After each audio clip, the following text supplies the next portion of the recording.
오늘은 21대 국회 회기 마지막 날입니다.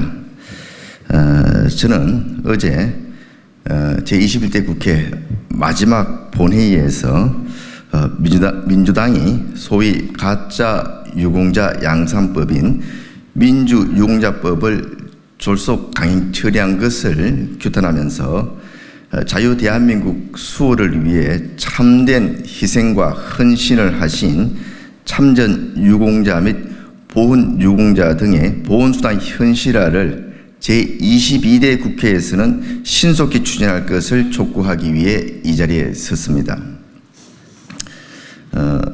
앞서 말했다시피 어제 21대 국회 마지막 본회의가 있었습니다만 민주당은 끝까지 거대 다수당의 힘자랑을 하면서 여야 간에 제대로 된 논의도 안 된 정치적 입법을 무더기로 단독 강행 처리하는 의회 폭거를 자행했습니다. 이제는 이런 광경이 놀랍지도 않습니다. 워낙 민주당이 다방사로 이렇게 의회 폭거를 자행하고 있기 때문에 거의 이제 국회에서는 일상화된 듯한 느낌입니다. 그럼에도 불구하고 특히 어제 민주당이 일방 처리한 민주유공자법은 사회적 공감대 형성은 고사하고 충분한 법적 타당성 검토도 없었고 상임위에서도 여야 간 합의도 안 된 사무법안이자 가짜 유공자 양성법입니다.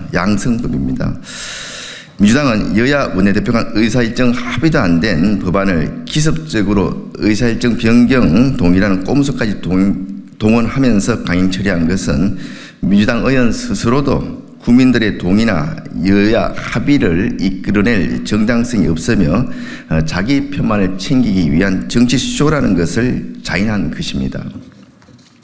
이 법이 통과됨에 따라 반국가단체로 판결받은 난민전 사건, 7명의 경찰관을 사망케 한 부산 동일대 사건, 무고한 사람을 감금 폭행한 서울대 프락지 사건 등 자유 대한민국의 정체성을 부정하며 공권력을 위협하거나 부당한 폭력을 사용하며 민주화 운동의 의미를 퇴색시킨 자들까지도 모두 민주유공자의 탈을 쓰고 예우받게 될 가능성이 생겼습니다. 민주유공자 심사 기준에 대한 객관적이고 공정한 기준도 또 범위도 부재할 뿐만 아니라 대상자 명단과 공적도 알 수 없어서 깜깜이 심사로 가짜 유공자를 양산하고 자기 편만을 챙길 가능성을 크게 열어놨습니다. 특히 이미 민주화 보상법에 따라 1,100여 원의 보상이 이루어졌음에도 불구하고 유공자 본인은 물론이고 부모와 자녀에게도 의료, 양료, 대입, 특별전형 등 각종 혜택을 주도록 한 것은 운동권 셀프 특혜법이란 비난을 피할 수 없을 것입니다. 허술한 법안의 완성도와 특혜 논란에도 불구하고 민주당은 충분한 수기도, 여야 합의도 또 사회적 공감대 형성도 없이 법안 소위와 상임위, 본회의 직회부 그리고 어제 본회의까지 무려 4차례나 단독 날치기 처리를 하며 민주화 유공자법을 속전속길로 21대 국회에서 통과시키기 위해 안간힘을 썼습니다. 반면에 본 의원이 열악한 호국 보훈 대상자들의 처우를 개선하고자 지난 21대 국회에서 2021년과 22년 두 차례에 걸쳐서 참전 명예수당과 보훈 대상자들의 생활조정수당을 현실화하는 내용을 담은 참전유공자법, 국가유공자법, 독립유공자법, 보훈보상자법 등 4건의 개정안을 발의했음에도 불구하고 지난 2년 반 동안 법안 소위의 상정조차 못한 채 단 한 번의 논의도 이루어지지 못하고 오늘 21대 국회 임기 만료에 따라 자동 폐기되게 되었습니다. 지난 21대 국회에서 압도적 다수를 차지한 민주당은 자기들의 입맛에 맞는 법안을 일방적으로 밀어붙이는 입법 폭거를 일삼으면서도 국민의 삶에 실질적으로 필요한 민생 입법들은 윤석열 정부 발목 잡기야 정쟁에만 매몰되면 방치해 왔습니다.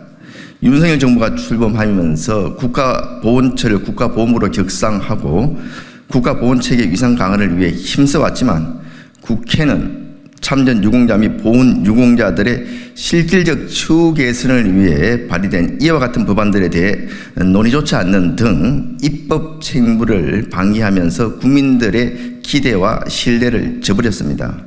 이렇게 국회가 제 역할을 못하는 사이에 조국을 위해 고귀한 희생과 헌신을 했던 국가 유공자들의 안타까운 사연들이 이어지고 있습니다. 지난해는 6.25 한국전쟁 기념 이틀 전에 한국전쟁에 참전한 80대 참전용사가 생활비가 없어서 마트에서 8만 원어치 반찬거리를 훔치다 근거되는 안타까운 사건이 있었습니다. 또 다른 참전용사는 마트에서 병으로 앓아누운 아내를 위해 귤 한 몽지를 훔치다 경찰에 체포되는 일도 있었습니다. 지금 대한민국 호국 영웅이 단돈 1만 원이 없어서 절도범 신세가 되고 있는 너무나 슬픈 현실이 벌어지고 있는 것입니다. 42만 원에 불과한 참전 명예수당은 국가를 위해 헌신한 참전용사들의 명예를 지키기에 턱없이 부족합니다. 20만 원에서 30만 원대에 불과한 보훈 유공자들의 생계 조정 수당 역시 터무니없기는 마찬가지입니다. 언론 보도에 따르면은 우리 유공자 10명 중 7명이 빈곤층으로 어렵게 살고 있다고 합니다. 국가를 위해 헌신한 이들에 대한 국가의 보호는 단순한 보상 문제가 아닌 국가의 품격과 정체성이 걸린 사안입니다. 본 의원은 지난 20대 국회에서 철저히 외면당한 국가 유공자들의 처우 개선을 위한 참전 명예수당 및 생활조정수당 등 보훈수당 현실화 4법을 제22대 국회 제1호 법안으로 추진하고자 합니다. 참전 유공자법 개정안은 현재 월 42만 원에 불과한 참전 명예수당을 본인 및 동거 가족의 소득 인정액과 참전 명예수당을 합산한 금액이 국민기초생활보장법에 따른 기준 중위소득의 60% 이상이 되도록 하는 내용이며 국가유공자법, 독립유공자법, 보훈대상자법 개정안은 최대 지급액이 현재 37만 원에 불과한 보훈대상자 생활조정수당을 역시 기준 중위소득의 60% 이상이 되도록 하고 윤석열 정부의 국정과제이기도 한 생활조정수당의 부양 의무자 기준을 전면 폐지토록 해서 생계가 어려운 보훈 유공자임에도 불구하고 부양도 수당도 받지 못하고 있는 사각지대를 완전히 해소하기 위한 내용도 담고 있습니다. 참전 용사들께서 최소한의 존엄을 유지하고 생계를 보장할 수 있도록 소득이 최저 생계비에 미달하는 경우 차익을 지급하는 미국, 호주, 캐나다 등 보훈 선진국과 같이 참전 유공자들의 소득 및 일반 사회복지급여를 모두 포함한 소득을 최저 생계비인 기준 중위소득의 60% 수준으로 현실화하는 것은 물론 물가 상승률 연동 방안 등 지속 가능한 방안 역시 적극적으로 논의해야 합니다. 지금 우리 참전 유공자들의 평균 연령은 80세 이상입니다. 지난 21대 국회가 시작된 2020년 8만 5천여 명이었던 6.25 참전 유공자분들은 이제 3만 9천 명밖에 남지 않았습니다. 매년 1만 명 이상의 참전 유공자분들이 돌아가고 계십니다. 참전 유공자분들의 남은 시간, 우리가 보답할 시간이 많이 남지 않았습니다. 이제 며칠이면 우리나라를 지키기 위해 목숨 바치 희생한 순국 선열과 호국 영령의 숭고한 희생 정신을 되새기는 69번째 현충일을 맞이하게 됩니다.